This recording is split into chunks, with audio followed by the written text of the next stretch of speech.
So I went into a depression, and I struggled to understand how a God who was so gracious cut this guy's life short, because he was quite a young person. Yeah. And in my mind, he was still struggling. He wasn't perfect. Yeah. Because in my mind, But I was he was thinking, if you're finding his saved, way. if you're saved, you need to be like, you don't sin. So in my mind, he was still struggling, you know. So I got into a depression, and I got very angry with God. And that went on for about a couple of months. I would go to work and I'd sit at my desk and just cry. I was useless. I couldn't do anything. Until it got to a point where I told myself, you know what, Rukh-Shana, how long are you going to be angry at God? He is God. You do realize that, eh? He's God. So I said, you know what, God, now, this is the deal. I'm tired of being angry. I just need to know what is the truth. Because at that point, I was a bit confused. I was born a Muslim, raised a Muslim. This is what I believe, because this is what my faith teaches me. And I've heard all these things about Christianity. And I'm so terrified. If I just cross over, what if I wake up and I made the wrong decision? And I still end up in hell? You know, so I had those conversations. This running theme that I don't want to go to hell. Yeah, I just didn't want to go to hell. Because you've had stories about hell and you're like, oh my goodness, how can I spend the rest of my life in that hellfire? You know, I don't want that. Yeah, so I had a revelation. It's a long story. I don't know how much time you even have. I had a dream one night, on one of those nights, and it was so clear to me. It didn't feel like a dream. It was actually like a vision. And in this dream, something happened, like, you know, like how they drop a bomb here, and people are running, and they're running for their lives, and they're scattering. And each and every single person that I knew earlier on in my life as a Christian, throughout my entire life, they all seemed to be heading in one direction. And you know, like you're running to safety, and there's a sense of purpose, and everyone else was just scattering. It was helter-skelter for their lives. And through it all, some of the things that Herbert, his name was Herbert, used to tell me kept coming back to me in the dream. But I also felt a presence in the room when I was sleeping. Okay. It was a weird experience.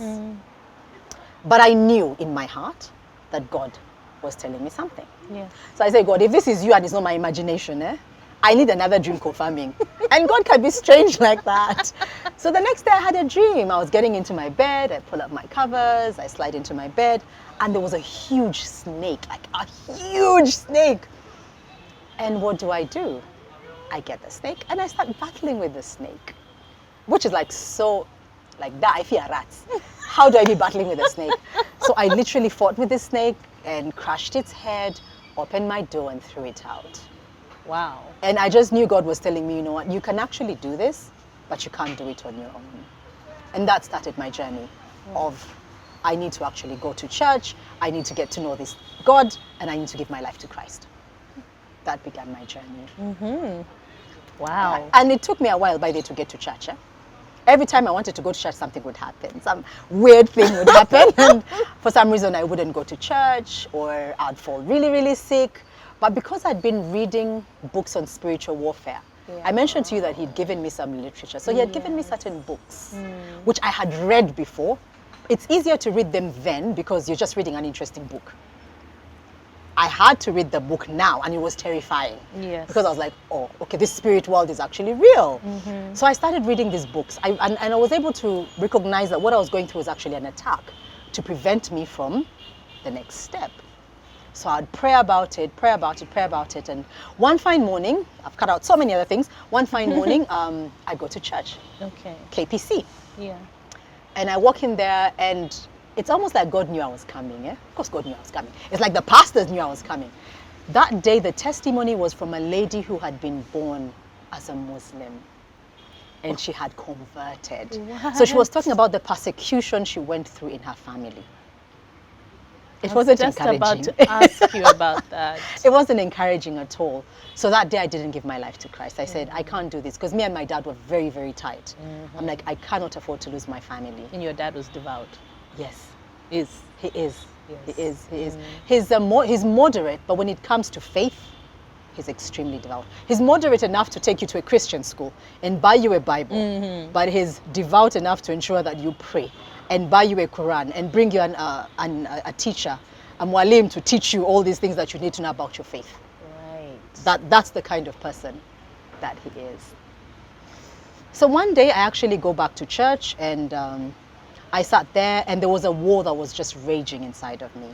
I was literally hearing two voices in my head. two voices. One that was telling me, your life is going to change. You're going to lose all your friends. You won't have any friends. All the friends you've been hanging out with and the parties you've been attending, you're going to have nothing. You're going to be nobody. And I'm like, okay. What? And then there's a voice that was telling me you can start over. And this was going on in the middle of the service. Huh? And I sat there and I'm like, okay, I'm losing my mind. Literally losing my mind. So of course, at the end of the service, the pastor makes the altar call. And I remain stuck in my seat. There's a part of me that was saying, walk to the front and go through that prayer. But I remained stuck in my seat.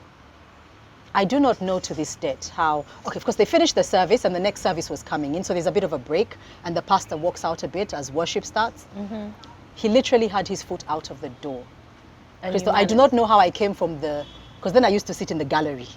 Up there, okay, the Watoto gallery at the downtown Kampala, what's called downtown now. I literally grabbed him with one of his feet out of the door and I said, Pastor Franco, if I do not give my life today, I am finished. I need to give my life to Christ. So of course then the usual, we went through the prayer, the repentance prayer, and I stood there trembling like a leaf and I was crying. Literally. But it wasn't tears of sorrow, it was tears of joy. Something was literally lifted off my shoulders. Like finally you'd cross that barrier. I'm like, finally. And you literally feel it being lifted off your shoulders. And I walked out of church with such a spring in my step. I was so happy. I couldn't wait to tell my parents.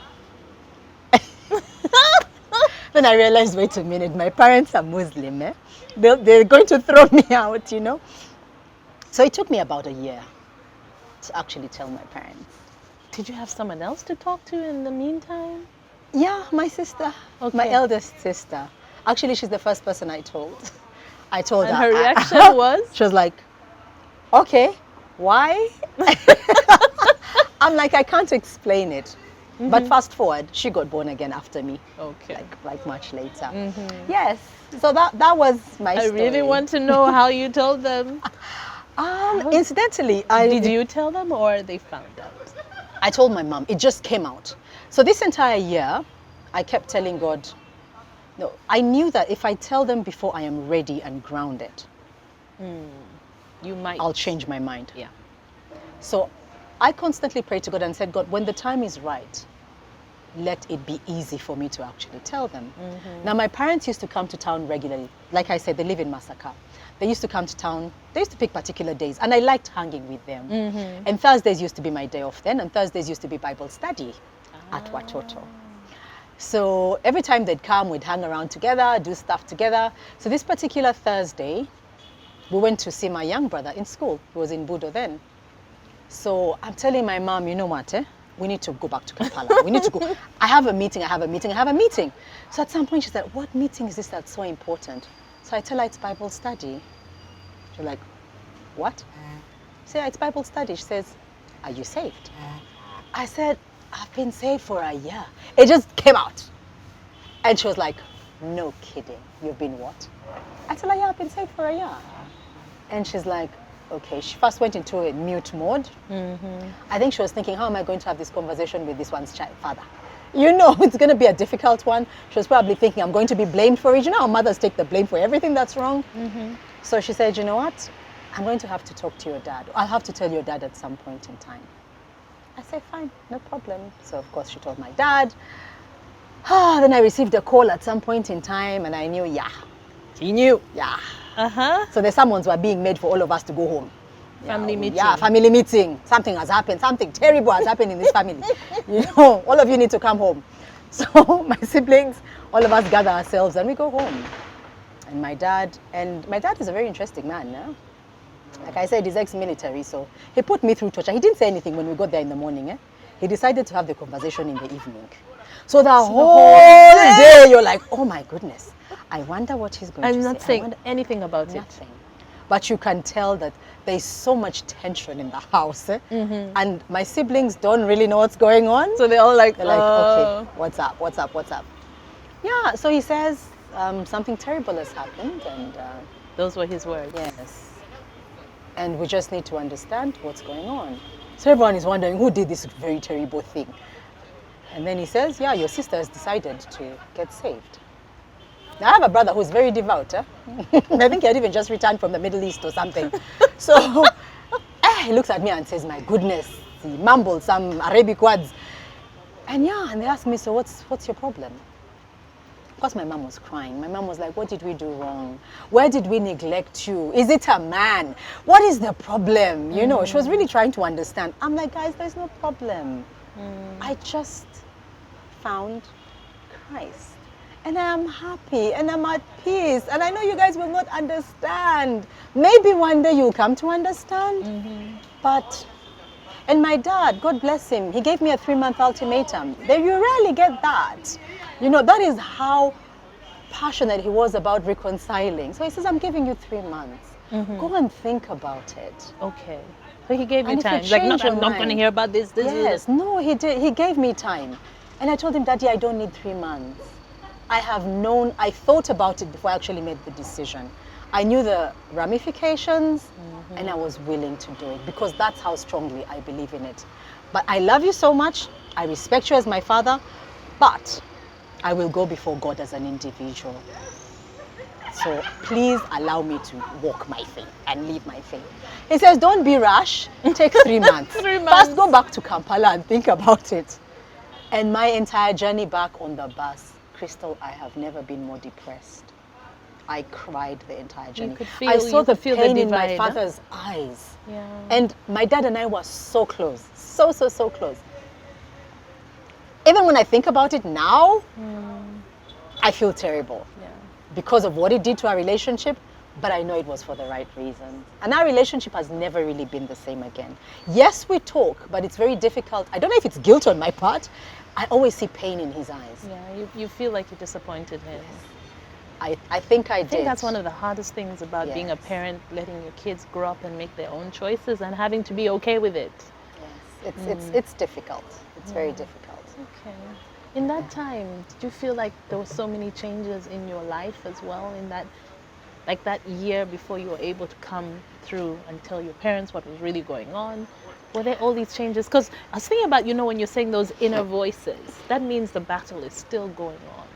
There were changes in my life. First of all, I'm a very drastic person, like terribly drastic. I don't do things like, there are no middle grounds. Oh I'm a person no, of when you extremes. decide. Yes. When I decide, I really decide. So I switched my friends completely. Wow. I dropped all my friends that were negative influence. Okay. I dropped them because I realized if I keep with them, then it's very easy for me to slip back because this is the life I've known for a very long time. So I dropped all my friends. Then I started getting friends in church. And God gave me such amazing friends. He gave me really, really amazing friends that got me started on the journey. And they loved me for me, despite the fact that I'd had a bit of a crazy past. That didn't matter. And to date, some of those people are like my tightest friends. So they're like your family too. They are my family, quite literally. They are my family, quite literally. They literally held my hand and showed me the ropes, and we prayed together, and we grew together in the faith, and I love them to bits. Okay. I'm sorry, I just noticed your tattoo actually. Your tattoo. Yeah. What is it? It's a scripture, Isaiah 61:3. Is that a butterfly? It's a dove. A dove. The dove represents the freedom that I find in knowing that I can trade my ashes in for beauty. Look at you. Which is Isaiah 61:3. Okay. Yeah, because God gives you beauty for ashes, strength for fear, gladness for mourning, and peace for despair. And this is a scripture that speaks literally into my life. So I decided I was going to mark myself, despite what the Bible says. I'm going to mark myself as a reminder. Okay. Yes. Now, you got saved, but you had this plan before, which is like, I'm going to get married, then have babies. And for a lot of people, there's always that struggle for women, oh, I don't want to have a child out of wedlock.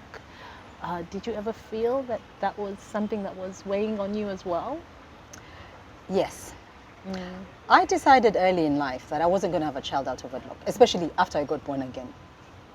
because like I told you, I'm a person of extremes. Or at least I used to be. So I was bordering on fanatic at that point in time. Now I'm a lot more enlightened, and I know the word a lot more. So I'm not a fanatic Hey, it's Christian. a journey. It's a journey. It's okay. It is a journey. Yeah. So yes, I didn't want to have a child out of wedlock. So I kept waiting and waiting and waiting and waiting until the waiting came to.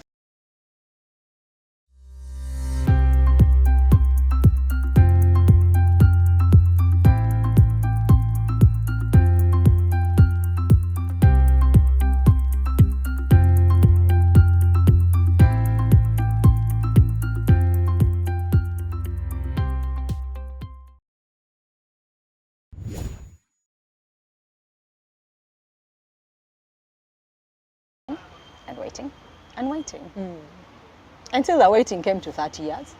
You go past the 30, 31, 32, 33, 34, 35. You're like, but wait a minute. Something isn't quite adding up here. And that's when I made the decision that I was actually going to adopt. Okay. As I wait for this man to organize himself, wherever he might be. I wait for him to organize himself and show up.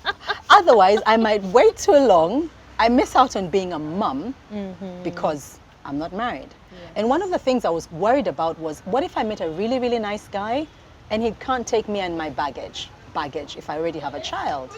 So I kept putting it off. Then I realized I cannot be planning my life on something that I'm not even sure about yet. So I decided, let me adopt. Okay. And how was the process? How did you find her? Now, there was, there's a campaign that had been running.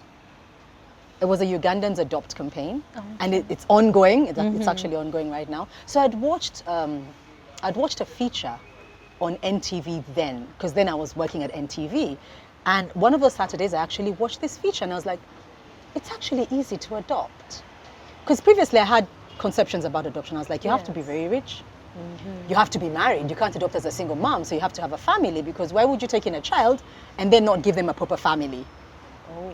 Yeah, and then I was thinking, hi, who's going to give me a child? You know, they might dig up my past and they might think, you're not fit enough to be a mom. So I had all these preconceived notions and whatever. So when I watched the documentary, I just said, okay, this is a place I can actually go to. So I went to Child's Eye Foundation and I got more information. And that started my process. Okay. I filled in the application. I didn't realize it was going to be very intrusive.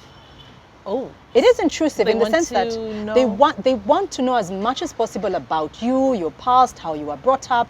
I guess because they want to make sure, or at least attempt to make sure, that it's a fit enough environment for a child, even as a person. They're doing all that for the child. Yes. And then they also speak to your friends, some of your close friends, and your family members.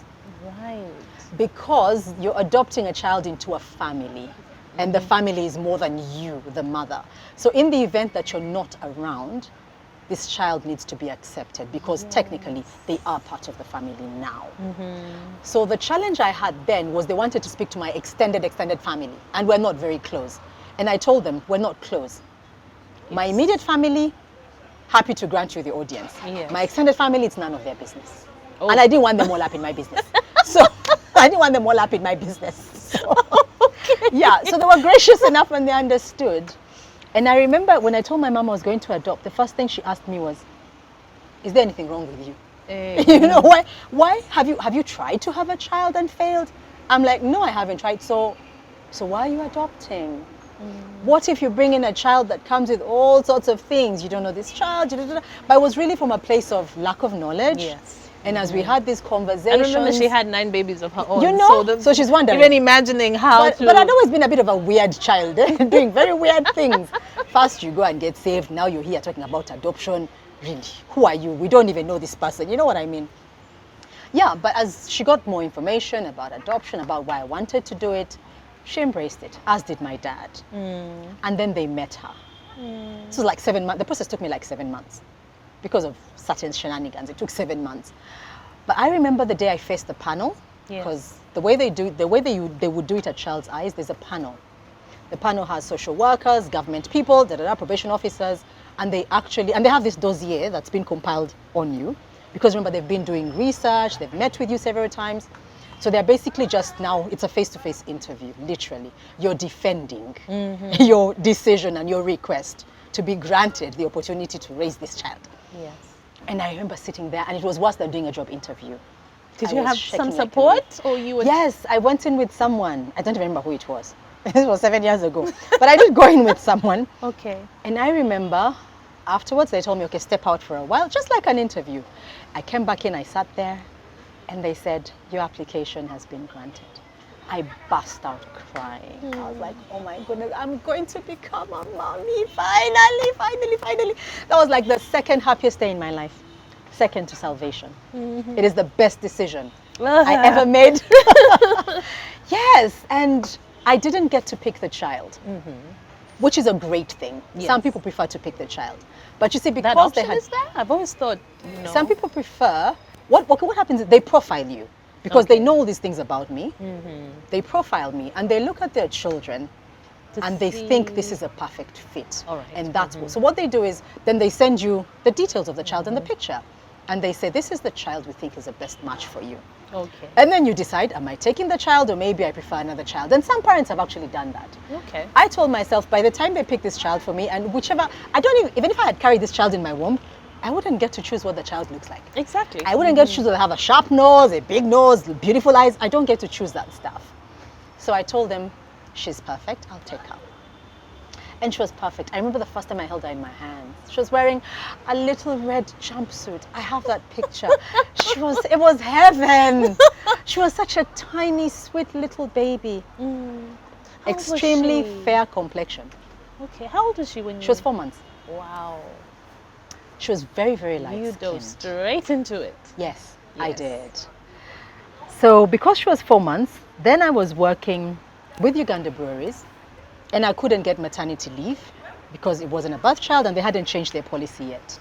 Right. And that's when I decided to take a sabbatical from employment. Uh-huh. Because it didn't make sense for me to take a child out of an orphanage and then give the child to the maid because I was working pretty crazy hours. Yeah. I was working pretty crazy hours. So I decided I'm going to take a bold step and quit work. Okay. Isn't that scary? Well, but I was persuaded. You had of your it, reason. Yes. My mother thought I was insane.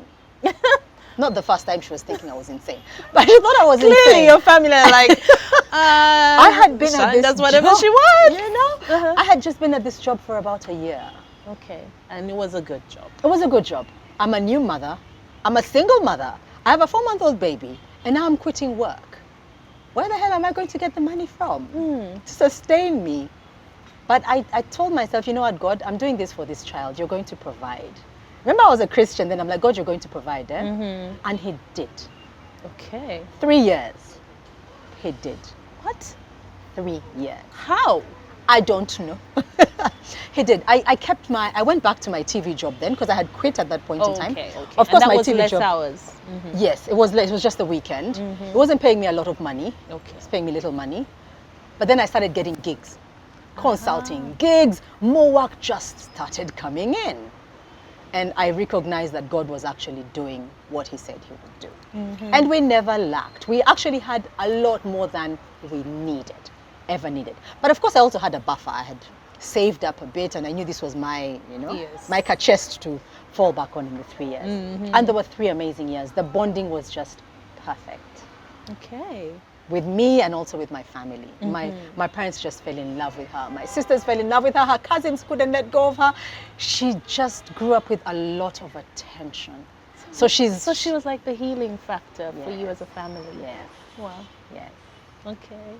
So 3 years. 3 years. And then, but you were still working. You weren't not working at all because you said you were doing TV. Yeah, I was doing TV. Okay, fine. So what changed after that? When she hit the 3 mark, I realized we need to go to school. Okay. So we need a So with her full-time going job. to school.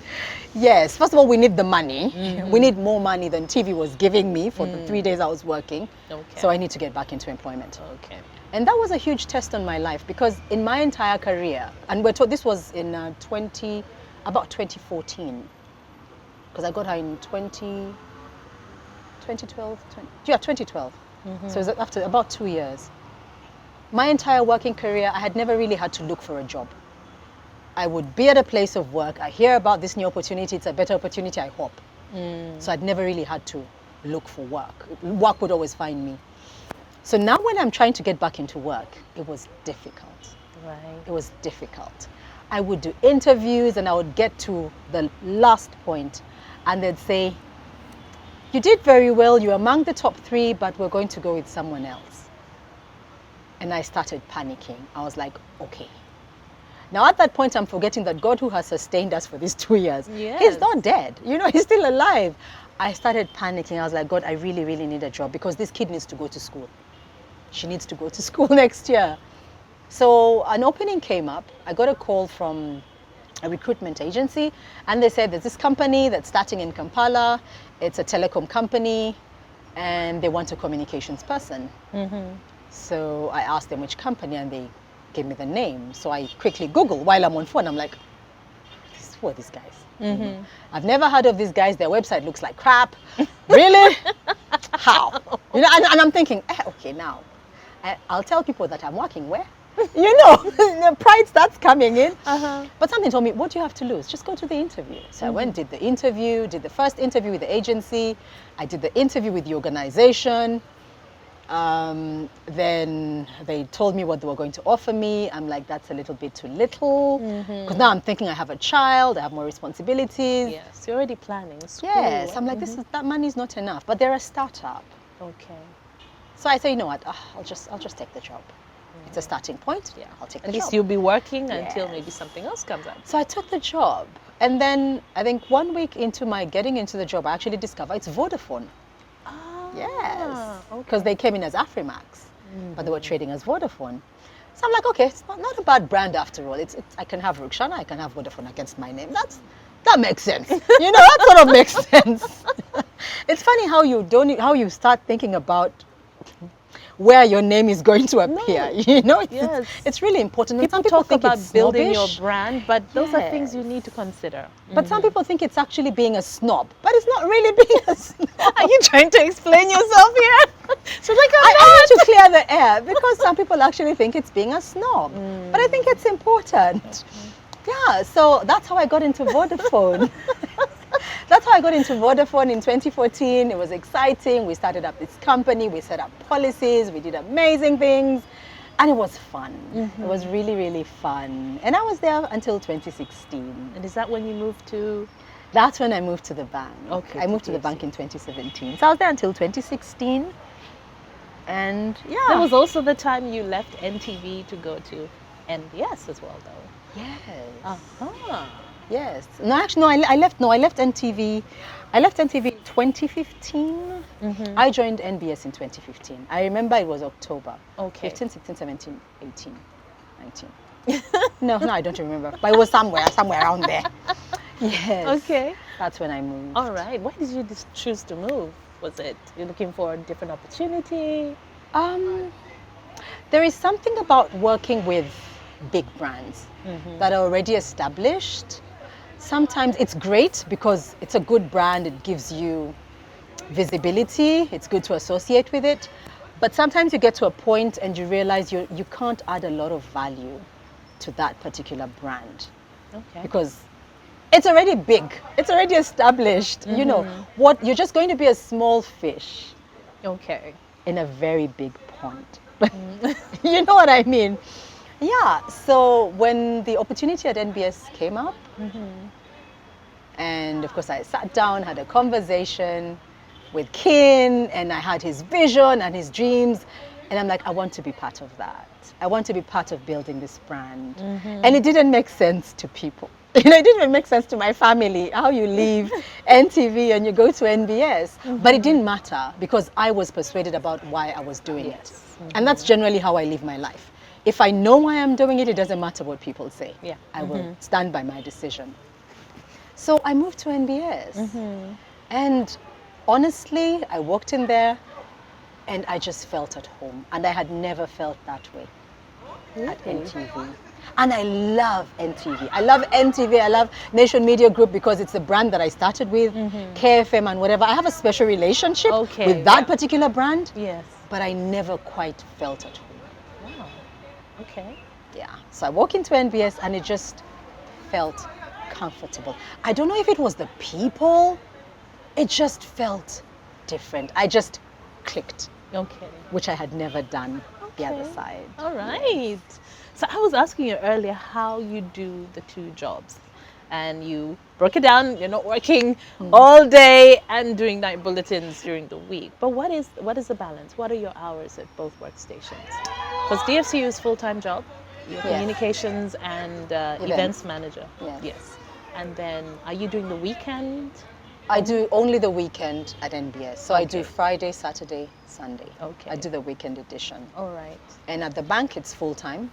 I'm typically in the office as early as 6:30 Okay. in the morning. On some good days, I leave 5. Many days, I leave a lot later.